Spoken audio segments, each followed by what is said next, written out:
way, But if you understand, it's God's perspective, His opinion, or His view of people, and He revealed that through Christ. Yeah. So, like another example of this would be like in the garden, where God reveals His judgment about the tree of life and the tree of the knowledge of good and evil. He expressed to Adam, He said, "Hey, here's my judgment. If you eat from the tree of life, you'll experience life in abundance, which is in Christ." The tree of life is a picture of Him, Jesus. And He says, "But if you eat from the tree of the knowledge of good and evil, which is the life found based on what I know about good and evil, I will find life. And I'll be like God based on what I do. If you live by that fruit, my judgment is you will die." It's not saying He'll kill you. He's saying that will only produce death. So that is His opinion about a matter. So God's judgment is also about, what is His opinion about man, but it's also what is His opinion about where life is found. His judgment is, like, for example, when He rose Christ from the dead, that was His judgment about death and Satan have been defeated. His judgment against the serpent, so that we can see that through His judgment, we can be free from death.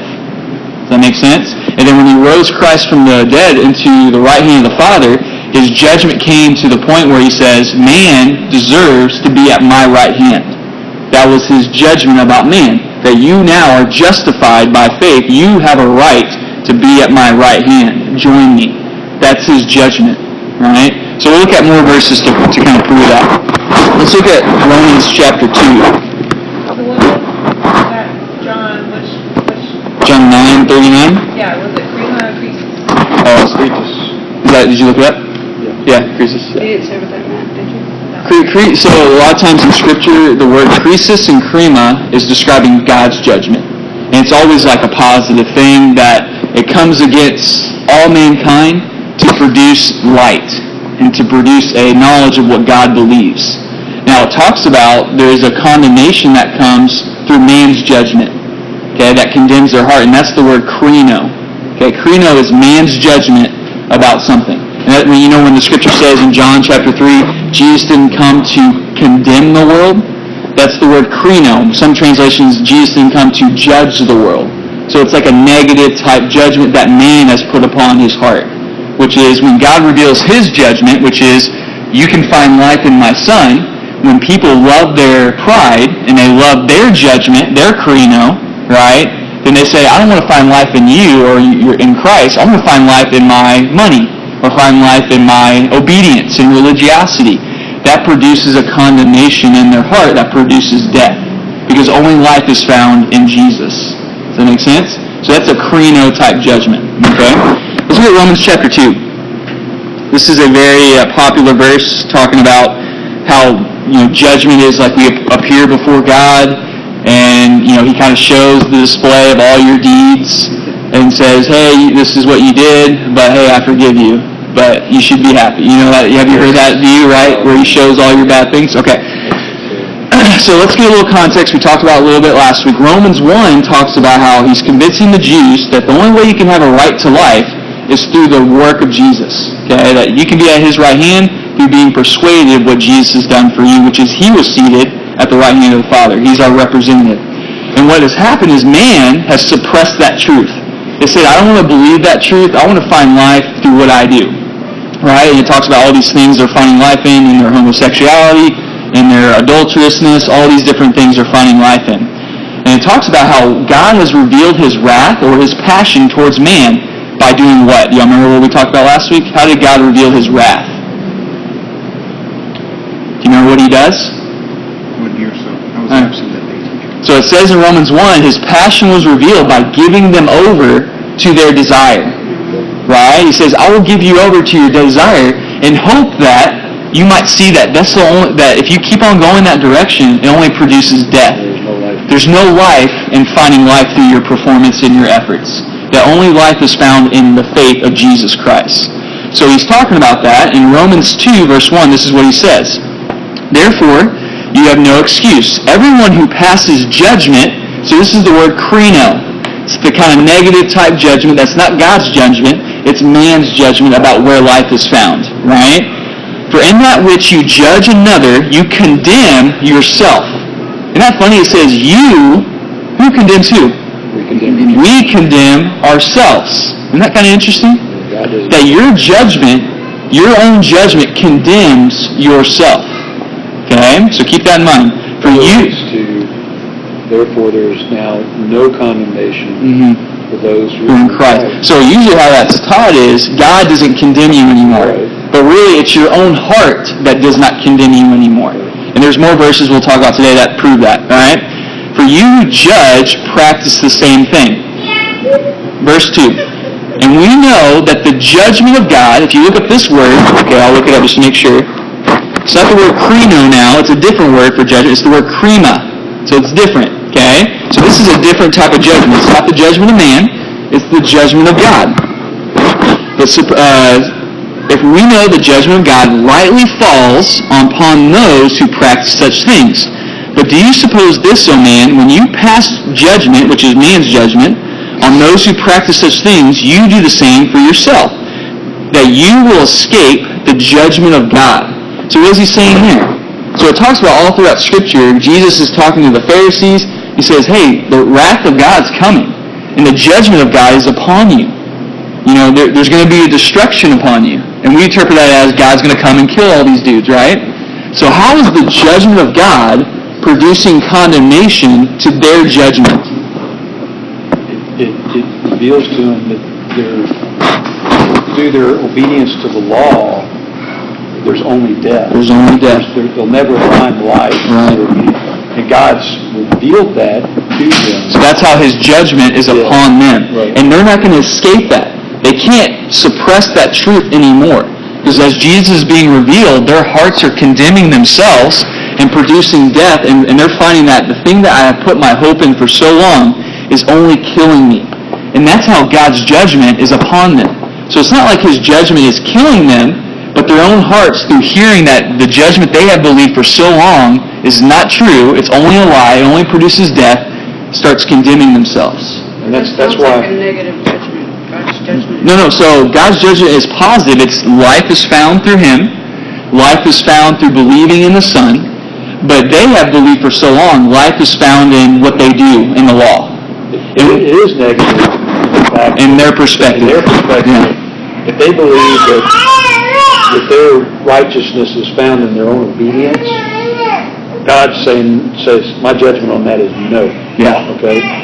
And that's why Jesus in Luke, when He was talking to the Pharisees and Sadducees, says, look, unless you repent, you will all likewise perish. Yeah. And when He was telling them, He said, look, unless you have a change of mind, and you begin to realize that it's not about you and the law and your adherence to the law, it's really about identifying with me and knowing that you were created and God. Unless you have that change of mind, you're going to perish. You see. So, you know, we think repentance means to stop sinning. And if that had been the case, He'd have been preaching to the choir. Because the Pharisees and Sadducees were always about not sinning. That's what they did. If He'd have said, don't sin anymore, and I used to teach it that way. I used to teach it that He was telling them to turn from their sin. Well, that's what they were about. It's not sinning. It doesn't make any sense. But He was telling them you need to change the way you think. Yeah. Believe God's judgment instead of their judgment. That's right. So, so God's judgment is upon them because they have their own judgment. And that's what verse 2 was talking about. So let's look at verse 4. Or do you not think lightly of the riches of His kindness and tolerance and patience, not knowing the kindness of God leads you to repentance? So He's trying to convince them that, hey, the judgment of God, His kindness, His goodness that's towards sinners, all these things, don't you know that will lead you to change your mind instead of believing your own judgment? So He's trying to convince them of what God's judgment is towards them. That's a judgment to bring them life, right? So it says in verse 5, but because of your stubbornness and unrepentant heart, you are storing up wrath for yourself in the day of wrath and the revelation of God's righteous judgment. So there's a passion that God is coming with to reveal to the whole world His restoration of them, to bring the whole world set free from death and bring them to the true life that's found in Christ. And don't you know that when that day comes, you're going to be destroyed because you will find life in your own judgment. You're storing up wrath for yourself. For yourself, yeah. Not God's not. You're storing it up for yourself. Exactly, yeah. So the judgment that's coming upon them from God is going to produce a perish in them because they believe in their own judgment, which is life is found through their own obedience. Okay? Verse 6, who will render to each person according to his deeds. Okay, that sounds kind of confusing, right? What do you think that's saying? Out of context, it sounds like works. Yeah, out of context, it sounds like, you'll have this projector of all these things that you've done, and he'll judge you based on what you've done. Now, remember the context of Romans 1. How was God's wrath revealed? By giving them over to their desires, to their deeds, right? So what is he saying here? He's saying he will render, his judgment will bring forth, saying, you have what you want, here's what life is found, but if you want to reject that life, I will render to you according to what you want. So he's describing to them not their deeds, but their desire. Where their Their choice. Where do you find life in? I have revealed my judgment. This is where my passion is, which is found in Christ, my Son, where life is found. I will give you over to whatever your heart desires, but this is my judgment, and I won't change that judgment. Does that make sense? So that's what it means to render according to your deeds, to give you over to your own desire. Okay? Does that make sense? Okay? That's been going on since way back when the law was first given, because God wanted to tabernacle individually with each person. Right, definitely. The relationship with each person, showing them their worth and value. Yeah. And He's they always said, no, give us the law. Right. Definitely. Even before the law, he was trying to reveal that to people, trying to provide and trying to persuade people that he was a loving God, that they didn't have to fear him. But when his presence was there, because of their belief system and what they believed, they were afraid of, to the point where they would die, And so he would say, I don't want to come into your presence, like he told Moses, well, go hide over here, because, I'm going to walk by and your own condemnation is going to kill you when you see me, But now with us, we see ourselves with the unveiled face as being like Christ. And we're confident in We're confident. I'm going to show you all a verse that proves that too here in a second. Okay, let's go to John chapter 3 real quick. Alright, let's look at verse 17. Does anyone know what John chapter 3 verse 17 says? I mean, John 3:16, but he didn't come to condemn the world but save it. Okay, so let's look at verse 17. So it's already talked about how God has given judgment to his Son, Jesus. Okay, meaning Jesus is the person of judgment. He has come and he is himself God's judgment about man and what he has revealed about what is true. Okay? So look at verse 17. This verse confused me at first, and then when I started to read it, it made more sense. Verse 17. For God did not send his Son into the world to what? Judge the world. But we just said Jesus does come to bring judgment. Okay, so let's, like I said, let's look at this word judge. It's the word krino, same word describing man's judgment. So he's saying, I didn't come to bring about man's judgment, right? Which is to condemn the world, to bring about our view and opinion of justice, right? Which is you get what you deserve. We'll talk about that more, what is God's justice, later on here in a second. Okay, so that's not the same word as God's judgment. So he's not saying God's judgment Jesus didn't come to do. Jesus didn't come to bring about man's judgment, which is condemnation, right? So we can read it like this, because Jesus is the person of judgment. So let's read it like this.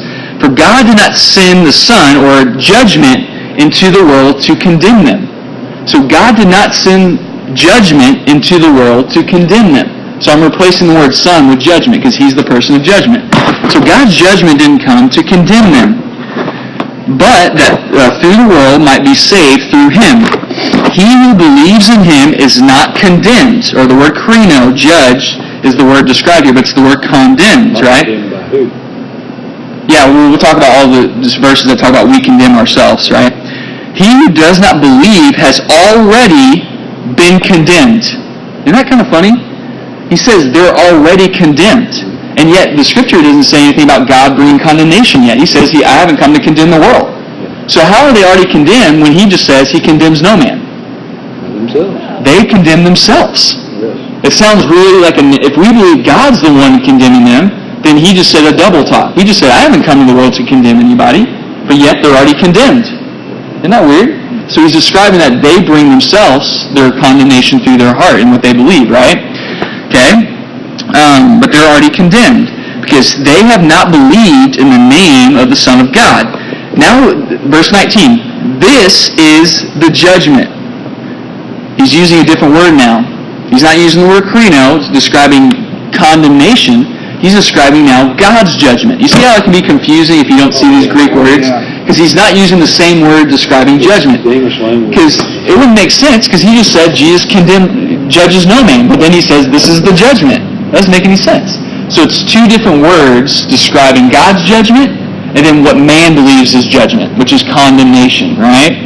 But this is God's judgment, which is, I think it's the word krina here, that the light has come into the world. And men loved their darkness rather than the light, for their deeds were evil. For everyone who does evil hates the light. It does not come to the light for fear that his deeds will be exposed. But he who practices truth comes to the light, so that his deeds may be manifested as being brought from God. So what is God's judgment? His light. His light. And while the people that love their judgment, their darkness, the light blinds them and makes them feel condemned in his presence because they don't believe in the Son for life. They believe in themselves for life. But yet, for the light, for us, what does it do for us? It reveals the truth. So that our deeds, which is what we believe, what our passion is, will be brought from God. So his judgment makes us feel beautiful. But to those who are perishing, it makes them condemned because they love their judgment. Y'all see that? It's like that. I kind of understand the divide. That talks about how the word of God divides. Yeah, it pierces to the marrow or whatever. That's the way it's talking about. Hebrews 4, right? The word of God is sharper than any double-edged sword, piercing the soul, dividing the spirit. So God brings his judgment and it reveals really what you believe. Right. Do you believe in the Son for life, or do you believe in yourself for life? That's what his word does, right? It's sharpening. What the law did. The law was, and then they took it, you even lust, you even do this, you even do that, and if you break one, you're guilty of them all, Like, what can I do? All right, so... They added 3 words. Yeah, they added a lot more. Okay, we're almost done with judgment. I want to move on in Hebrews 12. So let's go to 1 John 3 real quick, just to prove one more thing to y'all, then we'll move on from judgment. 1 John, I want to reveal to you how our hearts condemn us, not God, okay? So his judgment doesn't condemn us, but our hearts in the midst of his judgment condemn us, okay? I'm going to reveal this to you.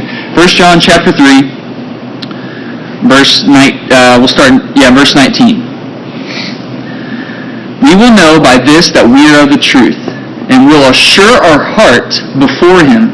So it sounds like we'll have assurance before him if we're in the truth, okay?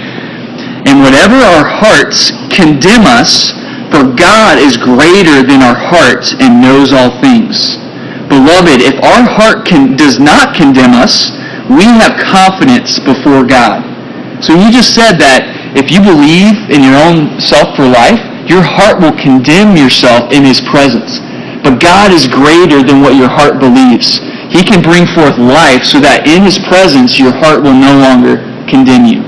So it sounds like God saved us from what? Our hearts. He made a stony heart to a heart of flesh. We think that means that we became better people, right? But a stony heart is a heart that condemns himself in his presence and feels not at home with him. A heart of flesh goes to his presence with boldness and confidence. The heart of stone says, God is magnificent. He's the creator of the universe. He's all-powerful. He's all-knowing. And I am his lowly servant. Yeah. That's the heart of stone. But the heart of flesh says, God is magnificent. God is wonderful. He's all these things. And he's my Father, and he loves me, and I'm like him in every way. Yeah. That's the heart of the Right. Yeah, definitely. Okay, one more thing. So 1 John chapter 4 now.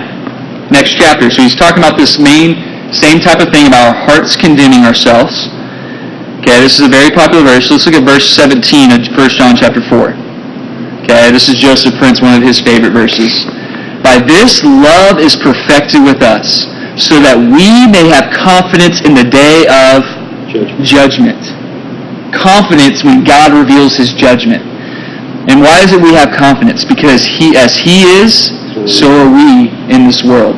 So when we go before Him, if we have a heart of flesh, we'll see ourselves as Himself, free from blamelessness and innocence in His presence, so that our heart does not condemn us. Right? So verse 18, there's no fear in love, but perfect love casts out all fear, because fear involves punishment. So if fear makes you feel like in the presence of God, there's punishment and vindication and vengeance, right? And the one who fears is not perfected in love, but we love because He first loved us. So we see we have a confidence in His judgment whenever we are in His love and see ourselves as He is, because our heart has become a flesh, and we can see that we can have boldness in His presence. And Y'all see that? Perfected in love is to have the right way of thinking about God's judgment. Yeah. And others. What's that? And others. And others, yeah. Yes, exactly. We start loving people that way and bringing a right judgment to people. Quit judging people according to their Flesh. what they do and what they don't do. Begin to see them the way God sees them. Yeah. Created in the image of God. Okay, so do we understand judgment a little bit? So feel free to go home and study. There's a lot of verses about God's judgment, okay? And some of them are confusing, but if you really study it, you can see the different words describing judgment. Sometimes it's not talking about God's judgment, it's talking about man's judgment that condemns themselves and all those things. So feel free to study that, and then we can talk about it more if you have a thought. All right, verse 23 still in Hebrews 12. Okay, everyone there? So He's the judge of all. He has brought the right judgment about Mount Sinai and Mount Zion, which is He lives on Zion, on grace. You've been in church for... Okay. Have you ever heard that perspective? Isn't that amazing? Doesn't that give you a greater sense of freedom? You know, the truth I'm sets us blaming free. you. No, you're okay. It's just amazing. Yeah, what's funny is you said that. I shared that with my coach, Coach Mike. And last week when we talked about it, I was like, hey, what do you think God's judgment is? We started talking about it before we worked out. And then I talked to him again about today, and I was like, hey, do you remember what God's judgment is? He's like, yeah, actually me and Carrie were talking about later on. We were all excited about that's what judgment was. And so it's funny when people hear that, they get kind of excited because they're like, for so long I thought judgment was a negative thing, and am I in, am I out, those types of things. But when you see it, that judgment is God's way to bring life to you, then it's like a really good thing, you know. All right. So the judge of all, and to the spirits of the righteous made perfect, and this is a verse I want to get to, and to Jesus, the mediator of a new covenant, and to the sprinkled blood, which speaks better than the blood of Abel. So there's a couple of different commentaries about this. Can anyone tell me their view of what this is saying? So what does it mean by he's describing Jesus' blood versus the blood of Abel? So what do y'all think that means? Okay, so Cain and Abel, and of course Cain killed Abel because it was jealousy towards Abel. He was pleasing to God because God provided the sacrifice. It wasn't about his self-effort. Whereas Cain, it was all about toiling the soil, self-effort, and bringing his effort to God. And God says, your sin offering is crouching at your feet, crouching at your door. God was providing a lamb. That's what I believe. Yeah, definitely. And Cain rejected it. So how is the blood...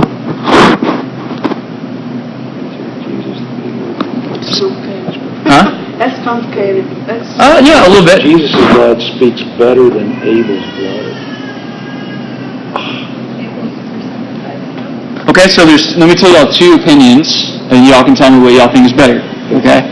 So there's two different thoughts. One view is the blood of Abel is talking about him getting killed, because it talks about in Genesis whenever he died, talk about his blood crying and speaking, right? When it was in the ground. Okay. So what most people talk about this, they say Jesus' blood speaks better things than his blood, because his blood, according to man, cries out for justice. Was it the blood of his sacrifice? Okay, we're going to talk about that. That's the other view, right? So this view is talking about his death, right? His blood that was in the ground. His blood signifies vengeance against Cain, right? justice. Justice, in man's opinion, is that you get what you deserve, right? That's what our opinion of justice is. But Jesus comes with His blood, and men kill God. And what is He saying on the cross while man is doing the worst thing they could possibly be doing? Is He crying out justice? He's crying out, forgive them, for they don't know what they're doing, right? So, we're going to talk about that. So, Jesus comes and turns our view and opinion of justice upside down. Our view of justice is you get what you deserve, right? Just like in the scripture He says, eye for an eye and a tooth for a tooth. But I say to you, love those who persecute you, right? Or pray for those who persecute you. So God's view of justice is not retribution, but His view of justice is restoration. That justice to Him is bringing you back to where His original design is. That you do not belong in death into the grave. You belong back with me in the garden. That is His justice. You don't get what you deserve. He brings what you need, right? So that's one view of the scripture. It sounds pretty good, right? I like that view, right? Okay? So Jesus' blood speaks better than that. Abel's blood demanded justice, man's view of justice. Jesus' blood brings about God's restorative justice, bringing us back to our original design, right? This other view, okay, is because what's the context? Jesus' sacrifice, right? So the other view is it's talking about what Abel brought as his sacrifice. And why most people believe that is because this word better than, you see the word better? The word better than means like more excellent. So it means that Abel's blood was good. It was a good thing. Right. And Jesus' blood is more excellent, right? So to me that doesn't make a lot of sense because the blood of Abel, if it cries vengeance, that's not a good thing, right? And Jesus' blood wouldn't be just better, it'd be something completely different. So that's why most people believe this is talking about Abel's sacrifice, which is what you were talking about. So what do y'all think? I mean, what I just said sounded really good, but I think he's more talking about maybe the sacrifice Abel brought. That his sacrifice was prophetic of the sacrifice of Jesus, right? Well, you got, like it's just very obvious, there's two different sacrifices. Mm-hmm. There's the blood of Christ, and there's the blood of Abel's sacrifice, which was pleasing to God because God thought of His Son, and it was a lamb that God had provided. Right. But man, how much better is the blood of Christ? It's better than the blood of bulls and goats, right? Because it cleanses us for all eternity. Yeah, we're completely cleansed of our conscience. Yeah, our conscience is one. Yeah. So Abel, even though he gave the right offering, he probably didn't have a clean conscience for a very long time because that sacrifice only lasted for a moment of time. But the work of Jesus is fully atoning. And we talked about a while back, I want to make sure we understand these words. What's the word atonement mean? What's the word atonement mean? I don't know, but I just had a thought and I don't want to lose it. Go ahead, it's like what God did through Jesus. He revealed to us the truth about His love for us. It was a message. It was a message. Right? Yeah. It was like, look. You don't have to fear me. You don't have to be ashamed. You don't have to, like Adam and Eve, they hid fear, they tried to clothe themselves and all this. And God said, look, I'm proving to you right now, let's put it to bed, that I love you. Yeah. Because even at your worst, I didn't condemn. I'm not condemning you, and I'm sacrificing the thing that is most precious to me to prove to you that you don't have to fear me, and that I love you, period. And then that cleanses our conscience. There's no more sin conscience. There's no more fear of God in the sense that His perfect love that He revealed on the cross cast out all fear. Yep, definitely. Okay, so what do y'all think? Verse 24 about the blood of Abel. Do y'all think the first thing I said? Second. You think the second thing more goes with the context? I think so. Yeah. So what's y'all's view of atonement? So this is talking about atonement. So it's like retribution where I'm paying for something based on what I deserve. Right? That's usually how most people view atonement, and even most theologians use that word atonement just to describe The wrath of God was upon us, God's anger and His judgment, right? That's usually the word they use.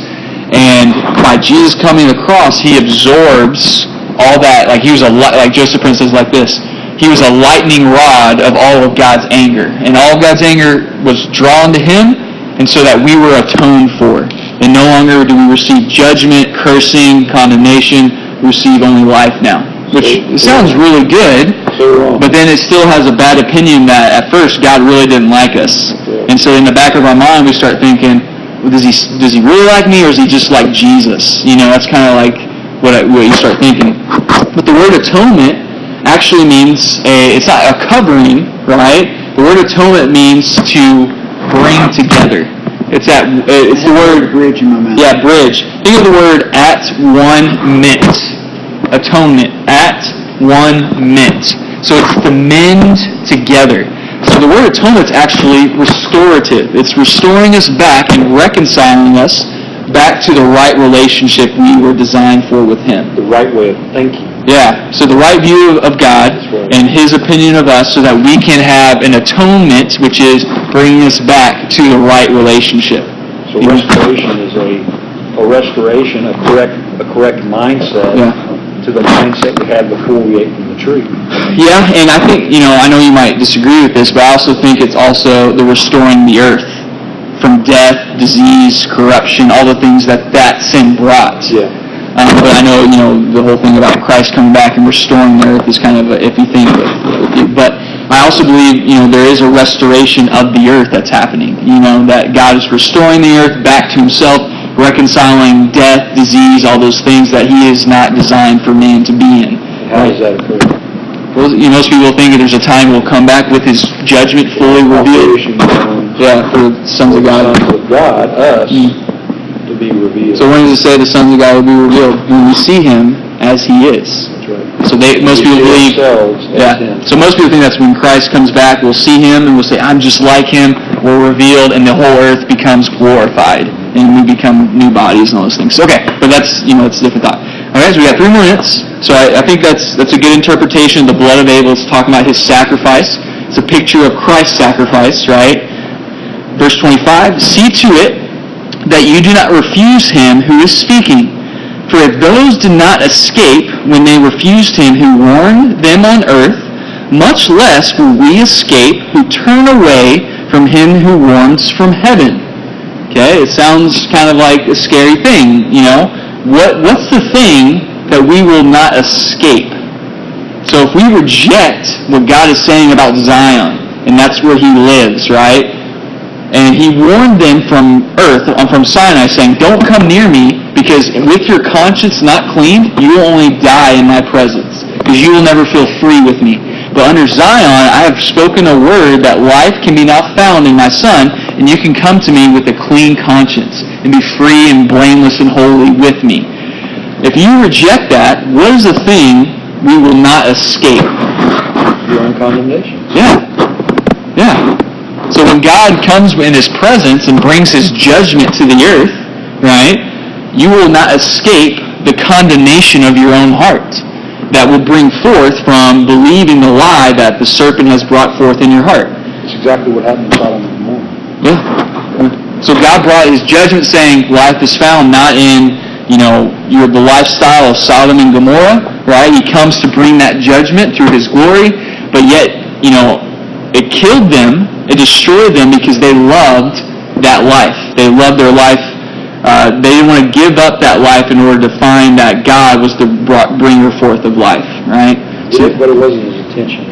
His intention was to bring life, It starts out saying that He heard the cries of the people. So that was why He came. And there was a compassion. Yeah.